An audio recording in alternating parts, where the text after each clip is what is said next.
Absu na UPPL kose na absu kose. Itu eke bustu. Absu kuah eke, UPPL kuah eke. गिबियाव खुलुमनायजों लोगोसे गासैबो मानगोनां रायजो राजा आइ आफा बिदा फंबायमोनखौ फिन खनसेबाव आंनि नैबे गोदान भिडिअ'आव बरायना लाग्रोनाय जाबाय। दा गिबियावनो आंनिसिम सासे कमेन्ट शेयार खालामहरदों निकि बसुमतारी होननाय बिथाङा बुंदों जे आदा भइसखौ एसे चेन्ज खालाम ब्रां ब्रां खोनायो। मालाबा समाव मा जायो माइकखौ खाथियाव लाना बाथ्रा बुंबाथाय भइसनि क्वालिटिया एसे राफ जालाङो ना होमबा जायखिजाया नेक्स्ट टाइम चेन्ज खालामगोन जेबो टेनसन दाला। लोगोसे आंनि बर'नि असक राजा इउटुब फेमिलिनि साफ्रोमनिसिमबो आंनि WhatsApp नाम्बारखौ आं शेयार खालामनो सानदों। नैबे स्क्रिनाव होना दोननायानो जाहैबाय आंनि WhatsApp नाम्बार। नोंथांमोना बायदिसिना रोखोमनि खौरांफोरखौ आंनिसिम फोरमायहरनो हागोन। लोगोसे बायदिसिना सुबिदा उसुबिदाखौ लानानै सावरायनोबो हागोन आरो गोनांथि जायोब्ला आंखौ नोंथांमोना लेंहरनोबो हागोन। दुलाराय बर' फरायसा आफादनि दानि आफादगिरि मानगोनां दिपेन बर' बिथांनि नैबे मोनसे बिबुंथिखौ खोनासंनानै लाग्रोदो। दतमायाव एबसुनि जुथुम्मायाव बोसोरसालियाव जुथुम्मायाव भारतनि नखर मन्त्रिया फैनानै अख्राङाव थानाय सुक्तिनि दफाखौ हायाव लाबोनानै मावफुंनाय जागोन होननानै बिथाङा जोंनो खोथा होनानै गालांदों। भारतनि नखर मन्त्रि अमित शाह बिथाङा मावफुंगोन होननानै खोथा होदोंमोन। आं बेखौनो बुंदों आरो बुंबोबाय थादों गोबां भिडिअफोराव जेब्ला 52थि दुलाराय बर' फरायसा आफादनि बोसोरसालिया जुथुम्माया दतमायाव गाजा गोमजायै जानानै थांदों आरो बे 52थि दुलाराय बर' फरायसा आफादनि बोसोरसालिया जुथुम्मायाव गाहाय आलासि महरै भारत हादरनि नखर मन्त्रि मानगोनां अमित शाह बिथांखौ लिंनानै लाबोनाय जादोंमोन आरो बे बोसोरसालिया जुथुम्मानि गेजेरजों भारत हादरनि नखर मन्त्रि मानगोनां अमित शाह बिथाङा रोखा बुंना गालांदोंमोन जे बिटिआर एग्रिमेन्टनि गेजेरजों लिरनानै लाबोजानाय बै माखासे दफाफोरा 82% मावफुंजाबाय स्टेट गभर्नमेन्ट आरो सेंट्रल गभर्नमेन्टआ मावफुंनानै होबाय होननानै। भाइयों बहनों आज समझौते की 82% शर्तों को आसाम सरकार और दिल्ली सरकार ने समाप्त कर दिया है। और मैं आज आपको बताकर जाता हूं कि अगले 2 साल में समझौते का 100% क्रियान्वयन नरेंद्र मोदी जी के नेतृत्व में भारत सरकार कर देगी। लोगोसे भारत हादरनि नखर मन्त्रि मानगोनां अमित शाह बिथाङा बुंबावदोंमोन जे बिटिआर एग्रिमेन्टखौ बा बिटिआर एग्रिमेन्टनि गेजेरजों लिरनानै लाबोजानाय बै दफाफोरखौ 2 बोसोरनि गेजेराव गासैखौबो मावफुंजोबनानै होगोन होननानै। जाय सानखालिनिफ्राय बे बाथ्राखौ जों खोनानो मोन्दों दिनैनि बे समसिमहालागै जों बुंनो थाङोबा 5 इयार्सआनो कमप्लिट जालांबाय। नाथाय मानगोनां अमित शाह बिथांनि बुंनाय बायदि 2 बोसोरनि गेजेराव जिहेतु मावफुंजादिया बे 2 बोसोरनि उनावहायनो जों बिटिआर एग्रिमेन्टखौ मावफुंनांगौनि थाखाय बिटिआर एग्रिमेन्टनि बै माखासे दफाफोरखौ मावफुंनांगौनि थाखाय जों प्रटेस्ट खालामनायनि हाबाफारिखौ लानो हायोमोन। नाथाय बै माखासे समफोरखौ मानो गेप खालामनानै सिरि थानाय बेनि आन्दोनि गुबै जाहोनफोरा मा बेखौसो जों दायो साननो गोनां जानानै फैदों। बे समाव दुलाराय बर' फरायसा आफादनि दानि आफादगिरि मानगोनां दिपेन बर' नोंथांमोनाबो आखाइ खबदोंमोन।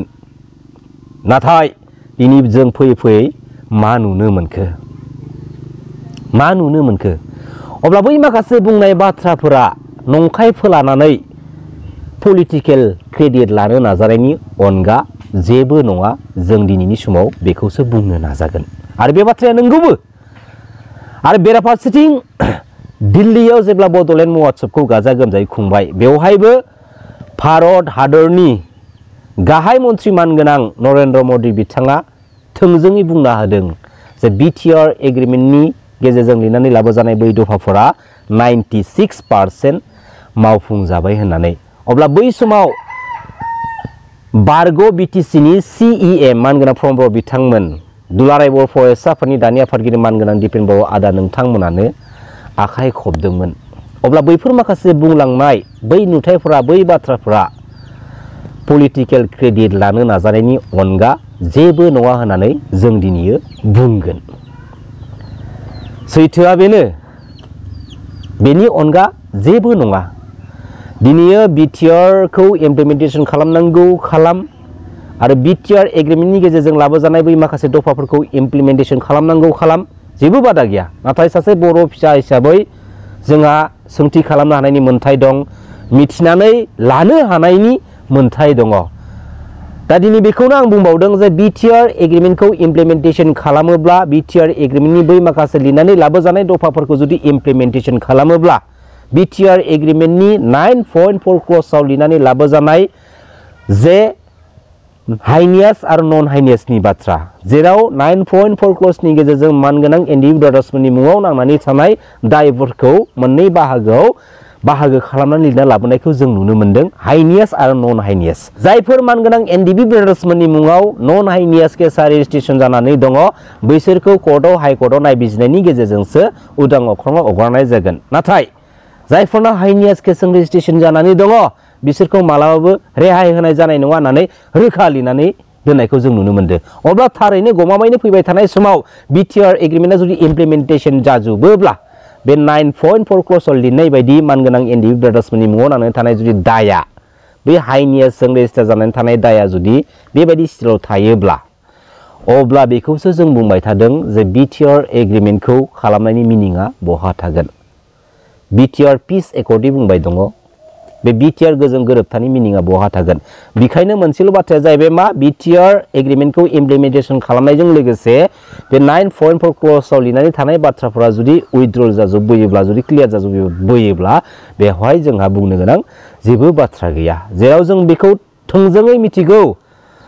जे मानगोनां एनडिबि ब्रादार्समोननि ए टु जेड प्रब्लेम इस्युफोरखौ सुस्रांना होनायनि थांखिसो बिटिआर बायदि मोनसे एग्रिमेन्टखौ खालामनाय जादोंमोन आरो बे बिटिआर एग्रिमेन्टआव बिटिआर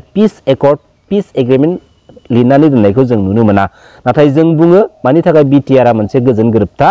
जाय बिटिआर एग्रिमेन्टनि गेजेरजों मानगोनां एनडिबि ब्रादार्समोनखौ उदां अख्राङाव लानानै फैनो हादों बेनि थाखाय मोनसे गोजोन गोरोबथा महरै जों दिनै खुगा खुगा बुंसोलायनायखौ नुनो मोनो आरो जोंबो बुङो नाथाय दुखुनि बाथ्राया बेनो बिटिआर एग्रिमेन्टनि उनावहायबो मानगोनां एनडिबि ब्रादार्समोना गावबा गावनि दायखौ रुजुनानै दिनै जोबथेसालियाव थानांनाय आनखि एनडिबिनि फाउन्डार गायसनगिरि मानगिरि रन्जन दैमारि सारा दिनैसिमबो जोबथेसालियाव थानायखौ जों नुनो मोनदों बर'नि बै माखासे इन्टेलेक्चुयेल गावबा गावखौनो इन्टेलेक्चुयेल सानग्रा लिडारफोरा जेबो खेल लानो रोंदिया जेबो उदिस लानो रोंदिया बिसोर मानो रोंदिया मिथिगौना गावबा गावनि पकेटखौ रोजा खालामनायाव बिजि थाबाय गावबा गावनि सीट पावारखौ सामलायनायाव बिसोर बिजि थाबाय आरो गावबा गावनि माखासे क्रेडिटखौ लाबाय थानायावनो बिसोरो माहारिनि माखासे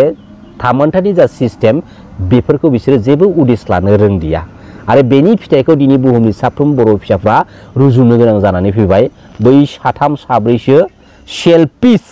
दालालि गुनजेत आखु बर' लिडारफोरनि थाखाय आरो बेफोरबायदि आखुनि लिडारफोरा गोनांथि जायोब्ला आरोबाव फिन गोदै गोदै गावसोरनि मोननांगौ मोन्थायखौ सुफुंनो थाखाय रायजो राजानि सिगाङाव लाजिया फांजिया गोदै गोदै बिसोर डायलग मारिनो फैबाय थायो लाजिनांगौ बर'नि बै माखासे सेल्फिश